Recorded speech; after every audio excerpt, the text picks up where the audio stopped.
Welcome to the AI Hustle Podcast, the podcast where we break down the latest in AI news, tools, and interview experts helping you hustle and do more using AI.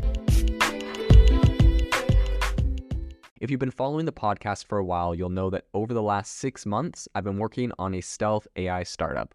Of the hundreds of projects I've covered, this is the one that I believe has the greatest potential. So today I'm excited to announce AIBox.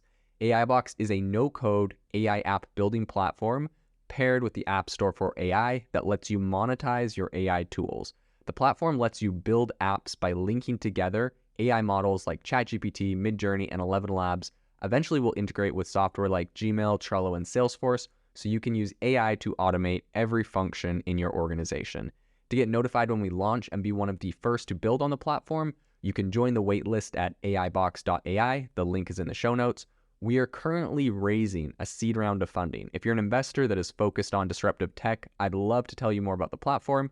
You can reach out to me at jaden@aibox.ai. I'll leave that email in the show notes. On the show today, we are going to break down some advancements in neural connectivity and AI. And the big headline is that some Swiss scientists recently helped rebuild a spinal cord with AI and help someone walk again. This is incredible, especially with companies like Neuralink working on that.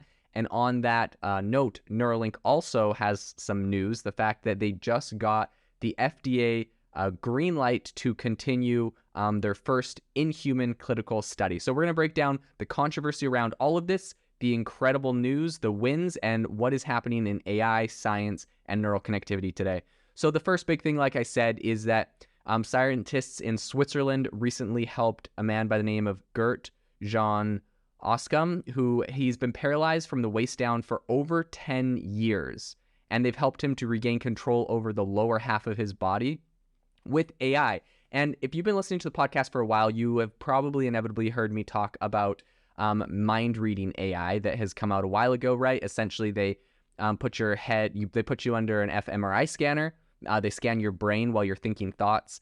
They use those thoughts, they send them through a neural network to help decode them, and then it learns how your brain fires, and it can essentially read your mind. Now, of course, we've talked a lot about the dystopian, the Chinese Communist Party can use this to read minds, or anyone can use it to read the minds of someone that may not like their mind to be read, but we have not talked about some of the incredible use cases for this, and the first one right here is the fact that they were able to help someone walk again using this exact same technology. So Oskam, he's been paralyzed from the waist down since 2011. He had a motorcycle accident.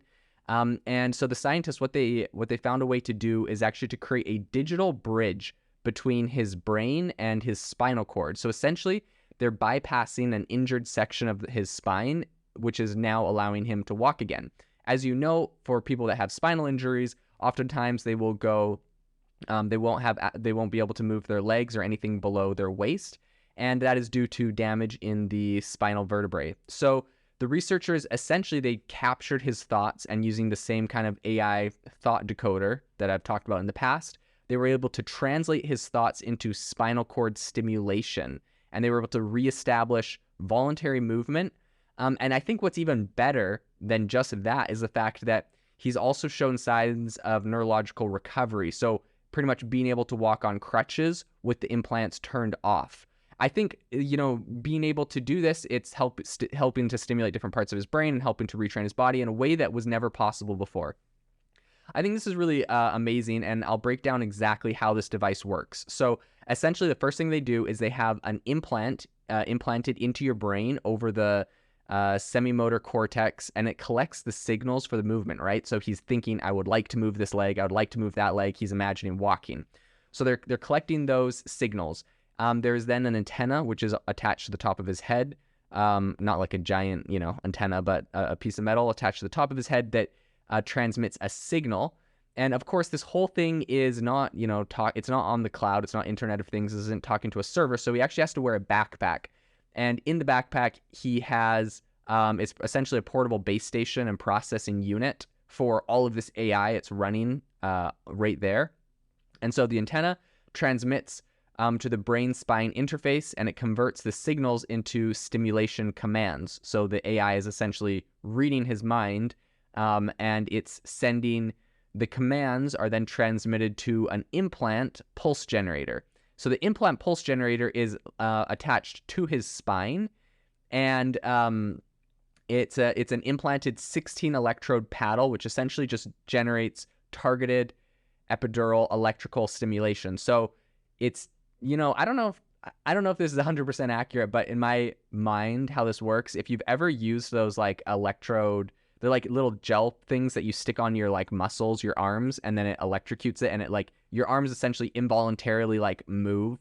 I'm assuming it's something similar to this, where it's a paddle attached directly to your spine. It has electrical pulses, and that helps you to actually move the muscles on your body. And what's incredible is that this is literally coming straight from his mind. So his mind says, move my right foot forward. The pulses hit the right place. That moves his right foot forward.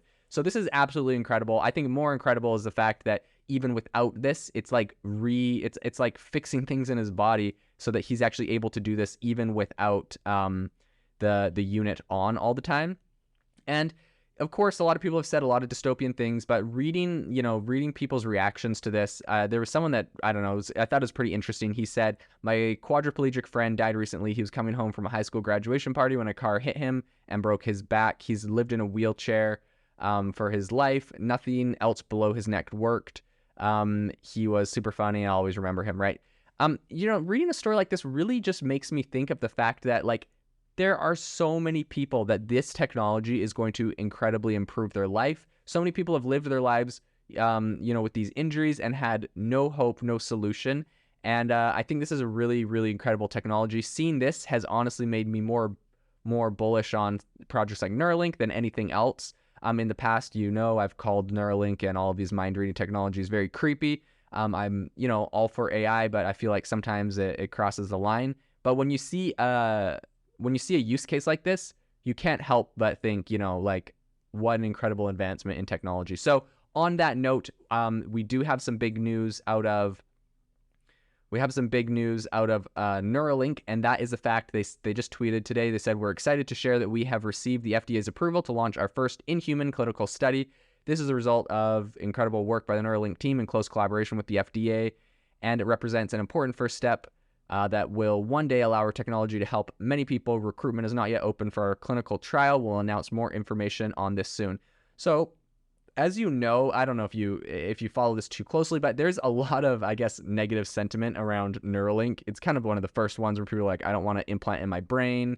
All of the obvious reasons, people responding to their tweet are like posting pictures of people's heads with like USB ports in them, and they're saying like USB-B or USB-C. So people are making fun of it.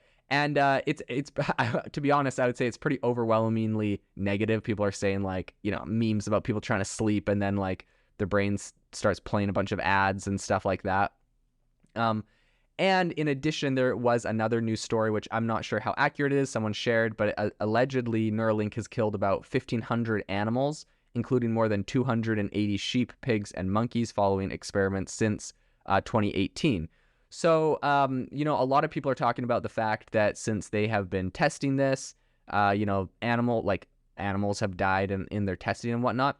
What I would say is, like, there's a reason they started with animals, and of course it's sad if 1,500 animals died, but like, and normally I think it'd be quite easy to be pessimistic about the whole Neuralink and the whole project and everything around that. But after seeing what just happened in Switzerland with that research team, I honestly have a hard time being pessimistic. Like, it's incredibly inspiring. It's one of the most incredible use cases and advancements in AI. And so I'm switching my opinion from being pessimistic about Neuralink to, as long as it's used for medical reasons to help people with disabilities, quite optimistic, to be honest.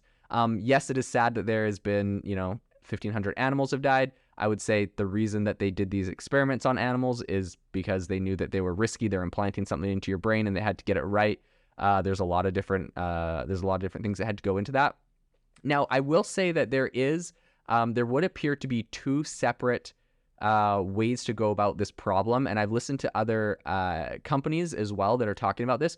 One of them is a little bit more intrusive. It's Neuralink, where they're literally implanting something into your brain, meaning there are wires going into your brain, little bits of almost like essentially almost like acupuncture, really, really fine needles going into your brain to measure pulses. That would appear to be quite intrusive. Now, for things like an fMRI scanner that can literally just sit on your head, which I'm assuming Apple, when it releases its headset, inevitably they're going to start having fMRI scanners in the Apple headsets.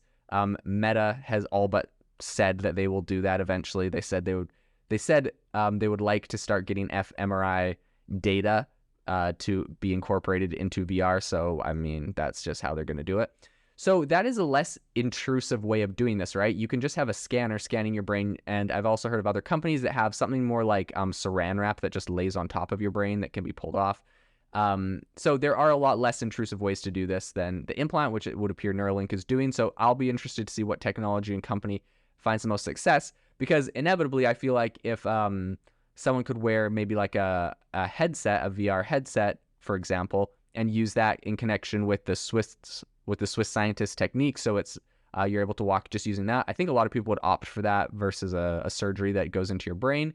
But I do think still some people would want an implant that's less obvious. You could just like theoretically live a normal life where you don't have any visible gear eventually, aside from perhaps your computer, although those will all eventually get smaller. So it'll be interesting to see how this evolves. But I would say I'm incredibly optimistic. This is incredible news. People are able to walk again that previously had spinal injuries. It has already been done. But I will say that the Swiss company has said that it's going to be quite a while before this is actually readily available for anyone. And so it's not like this is going to be just right out of the gate ready for mass production, but this is something coming down the line, and I think this is going to change a lot of lives. So a very interesting area we'll continue to follow. If you are looking for an innovative and creative community of people using ChatGPT, you need to join our ChatGPT creators community. I'll drop a link in the description to this podcast. We'd love to see you there, where we share tips and tricks of what is working in ChatGPT. It's a lot easier than a podcast, as you can see screenshots, you can share and comment on things that are currently working. So if this sounds interesting to you, check out the link in the comment. We'd love to have you in the community. Thanks for tuning in to the AI Hustle podcast. If you could do us a massive favor, we would really, really appreciate it if you could leave us a review wherever you get your podcast. This helps people find the podcast. It helps people know this is a good place to go. And we would really, really appreciate it, as it helps us continue to bring on incredible guests and share incredible content for you to listen to.